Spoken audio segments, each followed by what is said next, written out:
Boa tarde a todos. Mais uma vez, bem-vindos à turma de estatística, não é?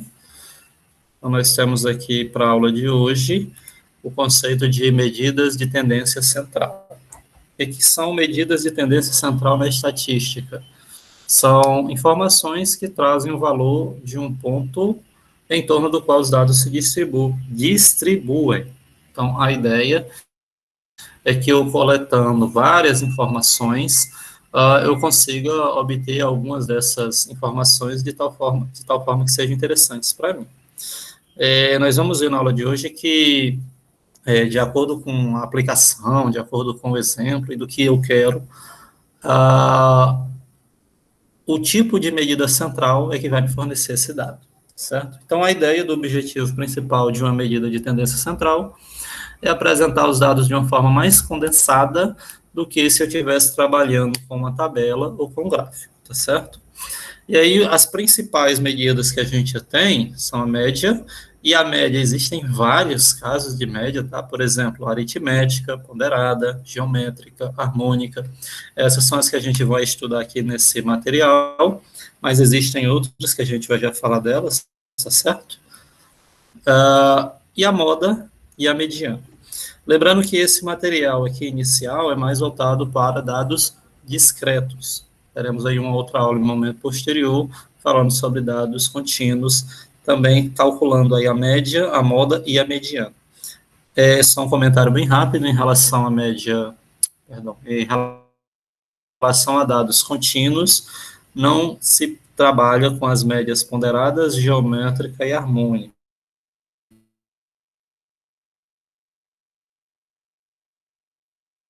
Apenas a média aritmética, alguns comentários. Cada medida de tendência central tem aplicações específicas, trazendo naturalmente resultados distintos, mas próximos, beleza? E isso funciona também com aquelas médias que a gente já havia discutido, falado delas no momento anterior. Se eu quiser a média aritmética de um conjunto de dados, muito provavelmente a média geométrica desses mesmos dados vai ser diferente, mas, conforme está mencionando aí, serão valores próximos. Certo? A gente vai já ver no exemplo e calcular algo desse tipo. Como já mencionado, desculpas, existem outras medidas de tendência central que não são tão conhecidas. Também não precisam me perguntar, porque eu não lembro aqui de cabeça as utilidades delas e nem como se calculam, mas eu deixei aí só como curiosidade, e quem tiver interesse, né, tais como a truncada, intervalítica, alcance, articulação média e outras. Você pode buscar lá estudos e se aprofundar e ver as suas aplicações e como se calcula e etc. e tal. Certo? Deixar aqui só para ficar registrado. E aí, conforme eu já havia mencionado também, nós calculamos, por exemplo, eu quero calcular a média de um conjunto de dados discretos e quero calcular a mesma média para um conjunto de dados contínuos.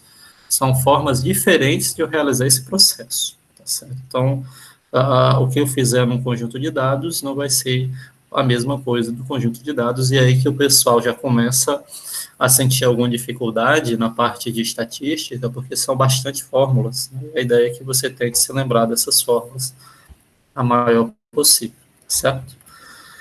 Vamos começar falando aqui da média aritmética, ou em algumas publicações lá tem média aritmética simples, certo?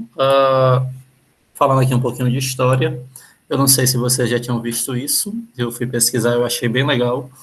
A média aritmética ela foi meio que apresentada, por assim dizer, por Arquitas de Tarento, 400 anos antes de Cristo. E aí ele disse o seguinte, que a média aritmética vai ser uma igualdade entre o excesso do primeiro valor para a média e a média, o excesso também da média para esse segundo valor. Essa expressão matemática que vocês estão vendo aí. Notem que a gente está trabalhando aqui para a gente começar a entender a ideia, dois valores apenas. Tá? Se eu quisesse, por exemplo, calcular a média aritmética entre três valores, aí já seria um processo diferente. Mas, de antemão, a gente chama aí, para esses dois valores, tem aí o conceito de média, que é um valor arbitrário que nós vamos determinar, e no caso da média aritmética, se torna a espécie do excesso, tanto em relação ao primeiro valor, quanto ao segundo valor. E aí, se você for fazer contas, colocar esse M barra em evidências, você vai ver que vai chegar nessa resposta. M barra, ou como é conhecida a média aritmética, a gente vai já começar a utilizar esse conceito, vai ser o X barra, tá? A somatória das duas observações é dividido por 2. Se você fizer uma contazinha rápida aí no seu caderno, colocar M em evidências e for desenvolver, você vai ver que dá isso aí. Opa. Se eu quiser generalizar esse conceito para uma quantidade maior do que 2, tá certo? Nós vamos ter essa fórmula matemática, ou M de média ou X barra, né, como vocês assim desejarem, vai ser o somatório de todas as observações dividido pela quantidade de observações. Eu acho que foi até isso que eu escrevi aqui no próximo slide. Ó. Podemos definir a média aritmética como sendo a relação da soma de todas as observações pela quantidade de observações. Alguns comentários aqui. Para mim, calcular uma média de algumas observações, é natural entender que eu tenho que ter uma quantidade finita de observações. Não tem sentido eu colocar lá 1 milhão de números, ou sei lá, um valor infinito de números e tentar calcular uma média desse valor infinito. Ou se não tiver valor, por exemplo, tomando n igual a zero, a quantidade de observações, também não tem sentido. Um outro comentário que eu gostaria de apresentar para vocês, e que talvez aqui alguns não tenham visto ainda, ou se já viram, é bom reforçar, é esse símbolo aqui embaixo, ó, é o símbolo do meu somatório, né? Somatório de igual a 1 até n de x de i. O que isso aqui representa, matematicamente falando? Não sei se vocês já viram esse símbolo do somatório, vocês querem que eu fale um pouco sobre ele rapidamente? Deixa eu colocar aqui rapidinho, vou abrir aqui o meu Word, tá? Só para mostrar para vocês, para quem não viu, como é que funciona a ideia do somatório, tá bom? E vai ser a mesma coisa do meu conceito lá de produtório que a gente vai falar daqui a pouco. Suponha que eu escreva assim, ó, somatório de I igual a 1 até o 4, só para a gente, né? E vou escrever aqui 2i. Então, isso aqui vai ser as variações. Eu vou pegar, quando i for igual a 1, vai ser 2i. 2 vezes 1. Como eu estou no somatório, vou somar, aí vou para a próxima iteração. O i depois do 1 vai até o 2. 2 vezes 2. Faço a mesma coisa.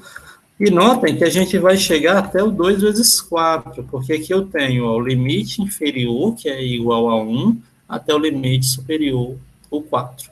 Não necessariamente esse i aqui inicial, o limite inferior, ele tem que ser 1, ele pode ser um valor arbitrário. Eu poderia, por exemplo, botar aqui um 22, sei lá, e começando do 22, e naturalmente, se eu coloco i aqui igual a 22, eu tenho que ter para limite superior um valor maior do que o limite inferior. Logo, por exemplo, poderia botar 24. E é isso aqui que eu tinha acabado de fazer, se modifica as minhas interações, eu vou ter ó, 2 vezes 22, mais 2 vezes 23, que é a próxima iteração, mais 2 vezes 24, que é a minha última iteração.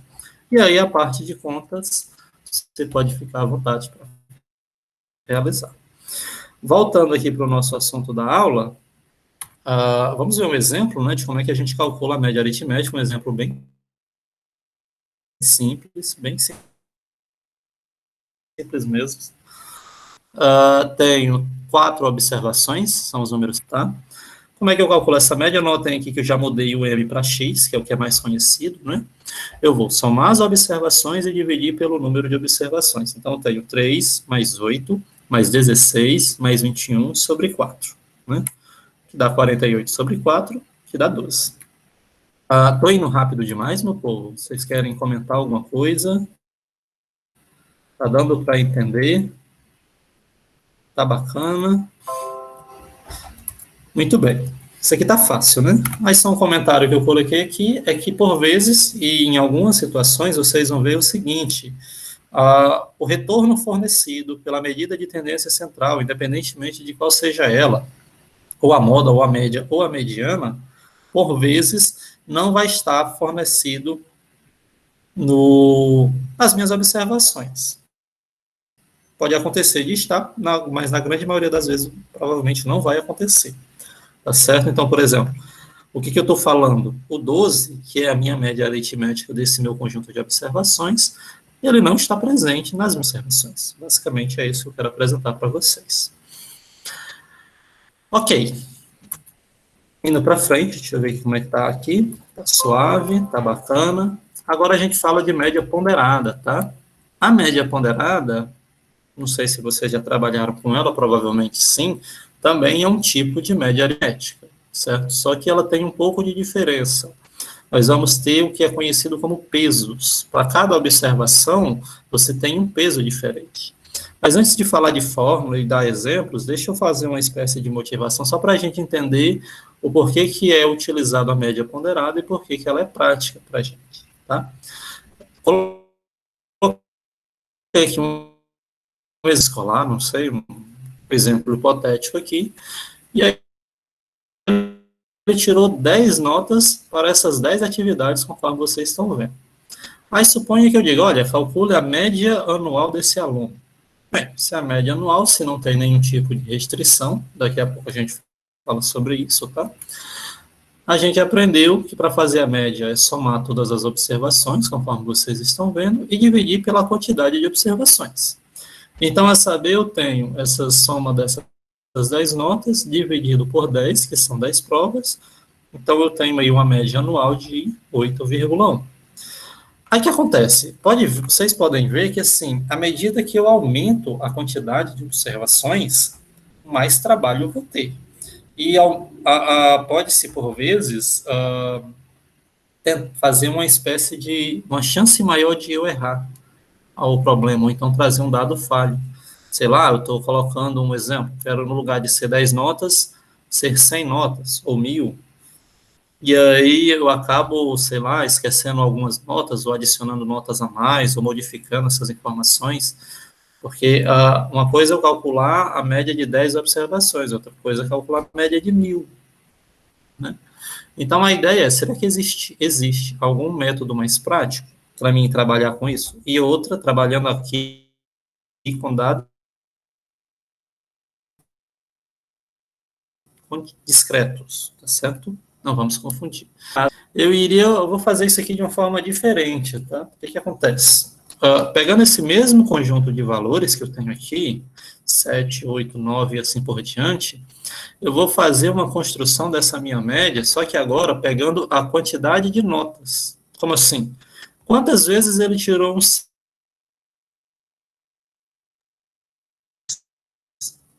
tirou 6, aliás. Ele tirou uma vez a nota 6. Quantas vezes ele tirou a nota? Aqui a chance de errar, para o exemplo anterior, na minha visão, ela acaba diminuindo a chance de, né?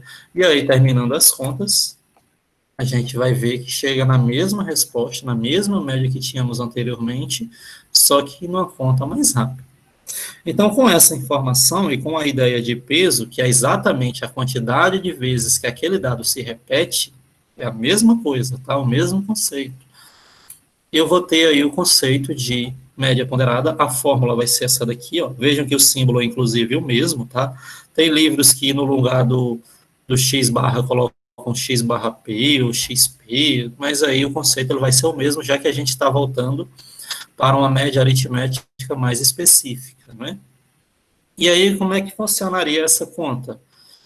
Eu vou pegar a minha observação inicial e multiplicar pelo seu peso.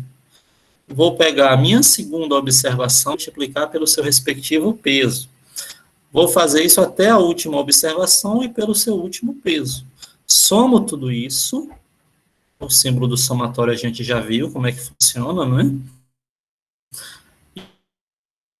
E vou dividir pela soma dos meus pesos.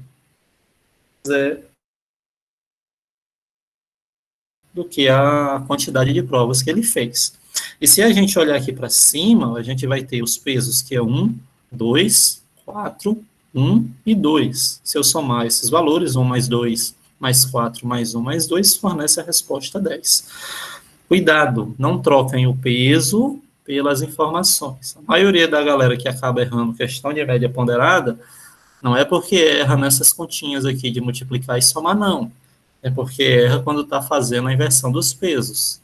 E aí errou os pesos, errou a questão. Beleza? Dúvidas disso aqui?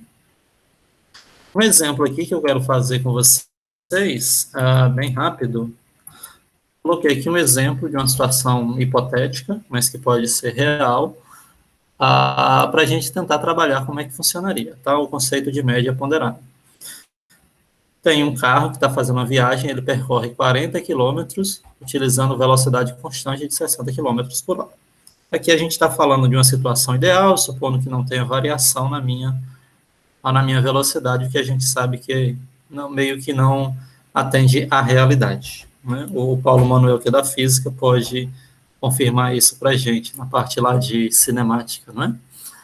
Pois bem, aí eu botei na questão de que o rapaz estava dirigindo, percebeu que não ia dar tempo, chegaria atrasado, e aí o que foi que ele fez? Ele aumentou a velocidade dele para 100 quilômetros nos 10 quilômetros finais do percurso.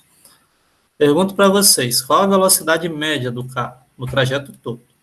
Então, notem que se eu perguntasse qual a velocidade média, se a gente fosse fazer a conta, aquela média tradicional, pegar o 40, aliás, pegar os 60 km por hora, somar mais 100 km por hora e dividir por 2, você teria uma informação retornando 80 km por hora. Estaria não. Por quê? Porque vejam que esse motorista, ele percorreu essas quilometragens em espaços de tempo, não, em espaços, já que a gente está falando aqui lá da cinemática, em espaços diferentes. 40 quilômetros é bem maior do que 10 quilômetros. Então, notem, por exemplo, a título de exemplo, para a gente entender basicamente a ideia do peso. Como ele percorreu muito mais quilômetros com a velocidade de 60 quilômetros do que com 100 quilômetros, não sei se isso ficou confuso para vocês, a minha velocidade média vai estar mais próxima dos 60 km por hora do que 100 km por hora quando eu fizer a conta. Se fosse o contrário, por exemplo, se ele andou 100 km por hora em 40 km e andou 10 km a 60 km por hora, a velocidade média estaria mais próxima do 100 km por hora. E aí, uma das formas de você fazer essa conta sem estar trabalhando com média ponderada é fazer o conceito de distância percorrida, né? Então, uma das formas seria essa. Por exemplo, você veria quantos quilômetros, quanto tempo ele levou para percorrer esses 40 quilômetros usando 60 quilômetros por hora. Só que a gente não vai fazer isso, a gente vai fazer já a conta mais rapidamente. E aí você teria dois tempos, um tempo para o período que ele andou a 60 km por hora e um outro tempo para o período que ele andou a 100 km por hora. E aí usaria lá a fórmula da velocidade média, que é a variação do espaço sobre o tempo, e daria um trabalhozinho a mais, seriam 3 contas a fazer. Mas, ainda bem que nós temos o conceito de média ponderada. Eu não sei se o que eu falei da parte da física está batendo, o Paulo Manuel pode informar se eu errei alguma coisa ou não, tá? Não, tá certo, tá correto mesmo. Tá correto. Perfeito. E aí, com a média ponderada, eu teria essa conta. Eu daria um peso de 40 quilômetros, que é exatamente o espaço percorrido, faria 40 vezes 60, né? O espaço percorrido vezes a velocidade. E somaria aqui, 10 vezes 100. O espaço percorrido vezes a velocidade. E os meus pesos seriam exatamente o 40 e o 10. E aí, depois de fazer conta, essa parte aqui eu já vou agilizar, porque nós chegaremos na resposta, 68 km por hora. Beleza, meninos? Então, aí a ideia seria ou ele fazer esse percurso do jeito que eu falei para vocês, ou ele andar esses 50 km a 68 km por hora e levar o mesmo tempo. Beleza? Mas aqui é só para a gente trazer uma situação hipotética de um exemplo na vida real de como é que a gente usaria o conceito de média ponderada. Beleza? Espero que Paulo tenha gostado, Paulo Manuel, para tentar achar uma conexão do que a gente está aprendendo, tanto com a vida real quanto com a física, né? Uma outra média que a gente conhece muito bem, aliás, eu não sei se vocês conhecem, mas que também ela existe, é o conceito de média geométrica. Como é que funciona a média geométrica? Aí vamos falar da história de novo antes da gente começar, tá? Aquele Arquitas, ele classificou a média geométrica não mais como sendo um excesso, por assim dizer, uma variação entre um e outro, mas agora como sendo uma relação, tá? Vou pegar a minha média geométrica e vou chamar ela de G minúsculo. Alguns livros trazem G maiúsculo, tá? Tem outros livros que não botam esse barrado, eu coloquei aqui, já que a gente está trabalhando com os conceitos de média, de medida de tendência central.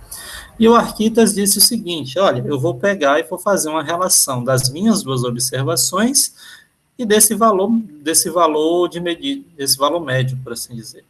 Então, eu faço uma relação entre a minha média geométrica e a primeira observação. Tem que ser proporcional, tá certo?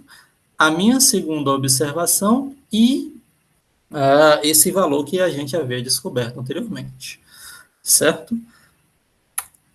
Se eu desenvolver, igual o que eu fiz lá na parte da média aritmética, vocês vão ver que eu tenho esse G barra, média geométrica, vai ser a raiz quadrada do produto das minhas duas observações.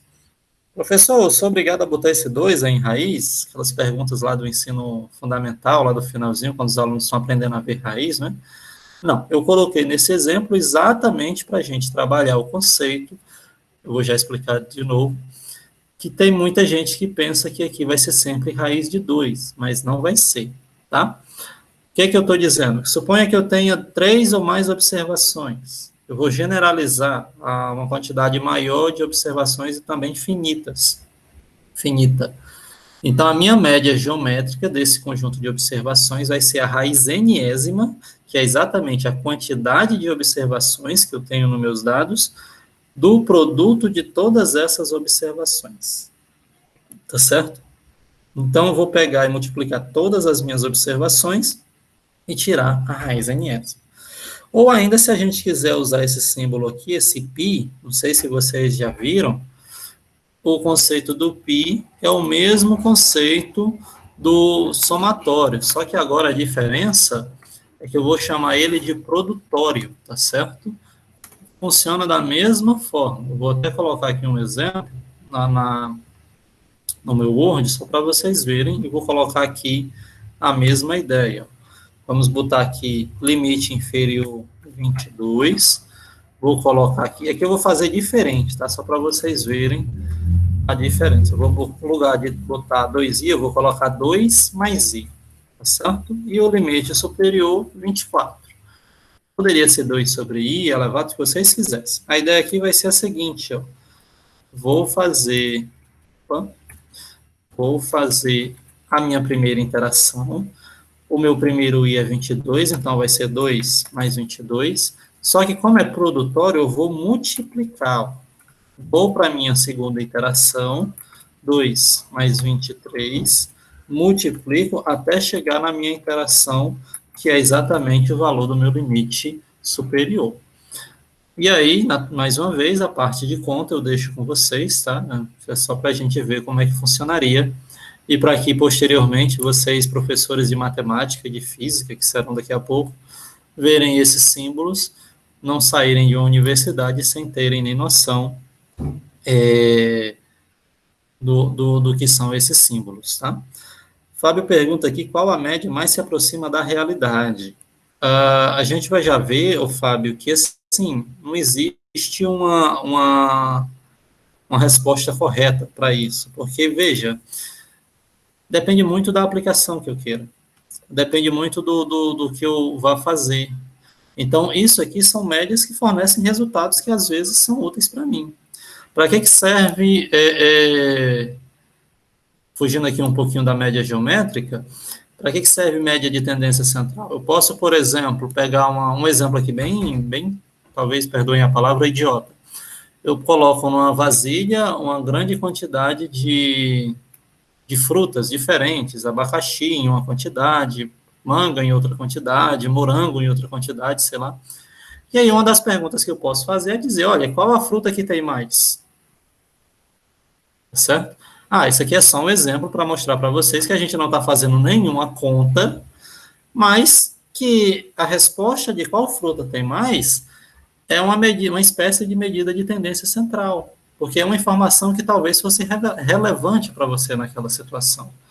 Então, para essas questões, eu estou tentando aqui só trazer um exemplo para você de como é que a gente responderia esses conceitos da estatística. Porque, por vezes, a gente está aqui trabalhando, por exemplo, medidas exatas, medidas fáceis, médias, dados discretos. Se eu estivesse trabalhando, por exemplo, com dados contínuos, ou então, outro exemplo, eu quero fazer aqui uma ideia de uma amostra, de como é que está a média de eleitores de determinado candidato. Eu sei que eu não vou, por exemplo, pegar todos os eleitores da cidade de Santa Cruz e fazer as informações de todos eles. Então, só aquela questão da amostra já não traz uma informação 100%, tá? Mas a ideia é basicamente essa. A ideia de que medidas de tendência central, elas conseguem trazer informações que, por vezes, são úteis para mim, certo? Voltando a falar aqui de média geométrica, a gente vai já fazer uma associação entre esses tipos de média, tá? Tomem bastante cuidado quando vocês estiverem trabalhando com média geométrica e os termos de índices negativos. Eu, quando estava elaborando essa aula, lá na definição, um dos livros que eu estava estudando, ele já coloca especificamente que todos os meus dados, eles têm que ser positivos, no caso da média geométrica. Já outro, eu já não vi essa informação. Mas por que eu estou colocando aqui para vocês terem cuidado? Porque suponha que eu diga assim, olha, calcule a raiz geométrica e tenha um número negativo. Uma raiz geométrica com uma quantidade par de ímpar de observações e tenha um número negativo. Então, fatalmente, quando eu calcular essa minha média geométrica, eu vou ter aí como resposta um valor pertencente ao conjunto dos números complexos. E, naturalmente, meio que fugiria um pouquinho do escopo, porque, tipo, eu teria um conjunto de observações em um conjunto numérico, que é o conjunto dos números reais, e a minha média geométrica num outro conjunto de números, que é o conjunto dos números complexos.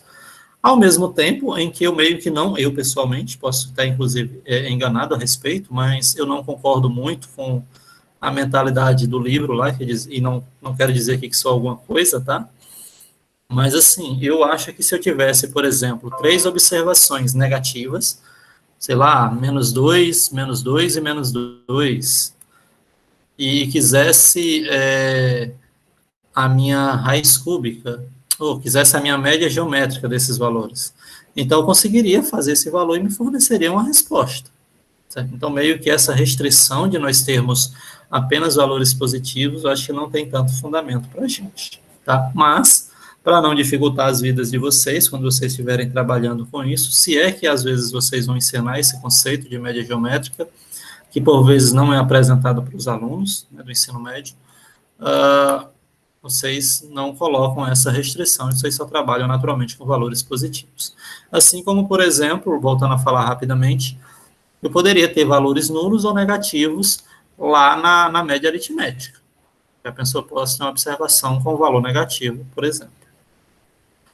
Aquilo que eu já tinha falado, eu consigo apresentar a minha média geométrica como sendo a raiz enésima do produto das observações. Tá? Vamos ver um exemplo bem simples aqui, também. A média geométrica entre 1, 2 e 4 nada mais é do que a raiz cúbica, já que são 3 observações, do produto do 1, do 2 e do 4. Se eu faço essa conta, você vai ver que dá 2, né? Dúvidas, antes da gente falar de média harmônica? Olha, assim, o Gleidson, fugindo aqui um pouquinho do conceito de hoje, tá? Quando você trabalha esses processos eleitorais, primeiro eles fazem um conceito de amostragem, tá certo? Porque natural é tanto que, assim, se você vê lá a pesquisa, duas coisas que você deve prestar atenção. A primeira, ele dizia assim, olha, essa pesquisa foi feita no dia tal, até dia tal, e fala a quantidade de pessoas, sei lá, com 2.000 pessoas. E aí, naturalmente, nesse tempo de pandemia, eles ligam para a pessoa, e aí números aleatórios, tá certo? Isso é um dado muito importante, eles não podem estar ligando, assim, para uma sequência de números, são números de, por exemplo, operadoras diferentes, enfim. E aí eles fazem consulta, você quer votar em qual candidato, e por vezes podem perguntar, por exemplo, qual é a sua idade, sua escolaridade, exatamente para ter sua raça, exatamente sua religião, como estão fazendo agora, por exemplo, uma das últimas pesquisas foi que eu vi que, a título de exemplo, o pessoal evangélico apoia bastante o Bolsonaro, enquanto os católicos já não têm tanto apoio assim, sabe? Então, essas informações é que são úteis para fornecer as respostas e para você investir nas campanhas. Pois bem, aqui é só um exemplo, tá? Aí o que acontece? E aí a outra coisa que você tem que ver é que, assim, existem contas que a gente não vai estudar, que aí são mais para quem faz o curso de estatística mesmo, que é um negócio chamado teste de confiança, certo? O teste de confiança, ele vai fornecer, assim, a resposta e, tipo assim, dá alguma liberdade, é tanto que ele diz lá no final, que é outra informação, ele diz assim, algo do tipo, olha, o fulano de tal está com aprovação, sei lá, de 45%, com 3 pontos para mais ou para menos. Então, eles conseguem realizar as contas e verificar que do intervalo, daquela quantidade de pessoas, ela pode variar tanto para cima quanto para baixo, o que já se era de se esperar. E esses 3 pontos para mais ou para menos são exatamente o intervalo de confiança que aquela informação vai estar te trazendo. Por isso que a, a, a estatística ela trabalha com isso. Meio que para o nosso curso, para o nosso interesse aqui, a ideia é mais conhecer que existe, que é importante, e que, tipo assim, como vocês vão estar trabalhando com esse conceito daqui a pouco, vocês conseguirem fazer essa parte da inferência bem básica mesmo e também traduzir para os seus alunos.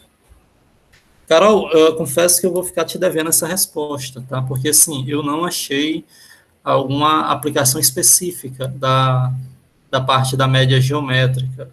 Meio que eu não tive tempo, não sei, não pesquisei direito, enfim. Não consegui procurar isso, mas eu posso dar uma pesquisada, tá? A média harmônica que eu quero. Oi? Professor, eu perguntei porque eu também surgiu essa dúvida. Porque, por Aham, exemplo, a média ponderada, a média aritmética, a gente vê muito sendo utilizada, né? A utilização sim, dela, sim. até em situações do nosso cotidiano. Só que a geométrica, eu particularmente nunca vi assim, uma aplicação. Pois é, eu posso pesquisar alguma coisa a respeito e trazer depois para vocês, tá? E não esquecer daquela informação lá do gráfico, eu vou ver se eu faço depois, que eu não tive tempo também. Certo, obrigada. Mas, nada, tranquilo. E aí, então, assim, basicamente é isso. Vamos voltar aqui para o nosso assunto, que já senão vai ficar muito tempo o vídeo, né? A gente vai falar da nossa última média, que é conhecida como, assim, como eu disse, tem outros, mas para o nosso estudo aqui é a média harmônica.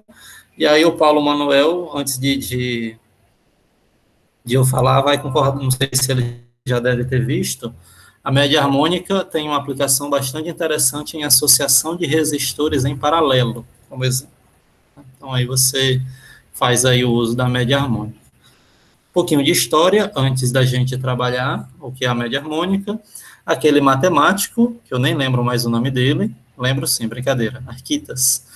Ele mostrou como sendo a média harmônica uma espécie de associação, tá certo, das duas médias anteriores, a média aritmética e a média geométrica. O que acontece? O que vai ser a média harmônica para duas observações, tá? Vai ser uma relação entre o excesso do primeiro e esse valor em relação ao primeiro, conforme vocês estão vendo aqui, x1 menos h barra sobre x1, igual, proporcional, ao excesso desse número com a segunda observação sobre x, sobre a segunda observação. Só um comentário, eu poderia, para a aula de hoje, antes de eu continuar aqui, e eu acho importante para vocês que serão professores daqui a pouco, e alguns já são, inclusive, que vocês meio que se acostumem com essas nomenclaturas, com esses termos, que para vocês não se assustarem, tá certo? Vocês, professores, vocês precisam saber disso aqui. Por exemplo, se eu fosse apresentar o conceito de média harmônica para uma aula do ensino médio, diferente de vocês, eu simplesmente colocaria lá a fórmula e faria um exemplo. Explicaria alguma coisa bem básica ou mostraria uma aplicação, uma justificativa do porquê que eu tenho. Mas para vocês que serão professores, meio que se acostumem com isso. Não é interessante que vocês olhem para, por exemplo, leiam isso aqui e não consigam fazer uma associação ou conseguir escrever, por assim dizer. Né? Bem, se eu quiser escrever, como eu estava mencionando isso aqui, de uma forma mais elegante, em função apenas do H barra, eu vou ter essa expressão matemática, certo? Que é o inverso do H, como sendo a média aritmética dos inversos das observações. Eu até, inclusive, escrevi isso aqui lá na frente, tá? Eu até escrevi. A média harmônica é o inverso da média aritmética dos inversos das observações. Não vão se confundir com isso aqui, tá? É o inverso da média aritmética dos inversos das observações. Como assim? Suponha que eu tenha N observações, o inverso, inverso, que é a primeira posição, h elevado a menos 1, eu vou inverter todas as minhas observações e vou tirar a média aritmética deles. Então, para vocês lembrarem, é só somar, né? Cada uma desses inversos, divide por N, e aí você tem a informação.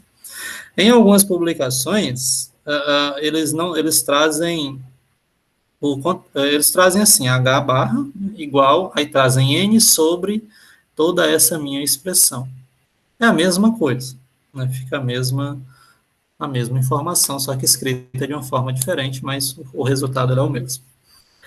Cuidado que quando a gente está trabalhando com média harmônica, necessariamente nós não podemos ter termos nulos, certo? Por exemplo, eu coloco um monte de observações, várias observações, e uma dessas observações é o zero.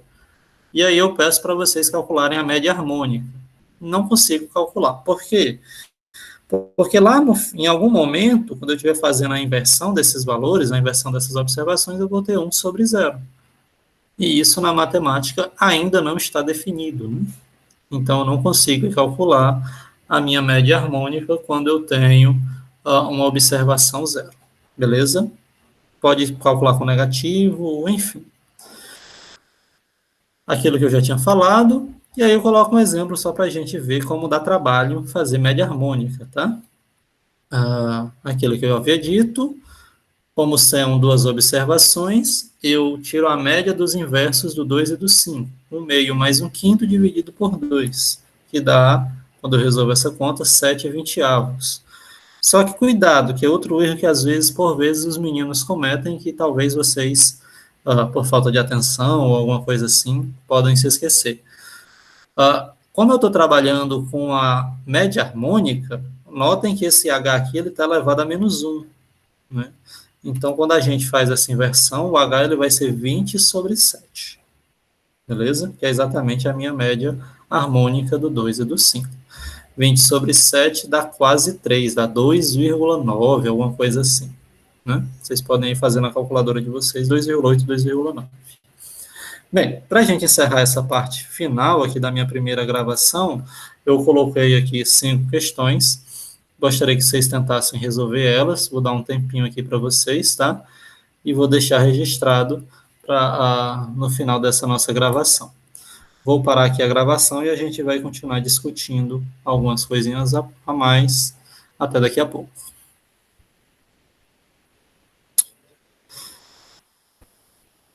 Vocês estão vendo aí? Alô?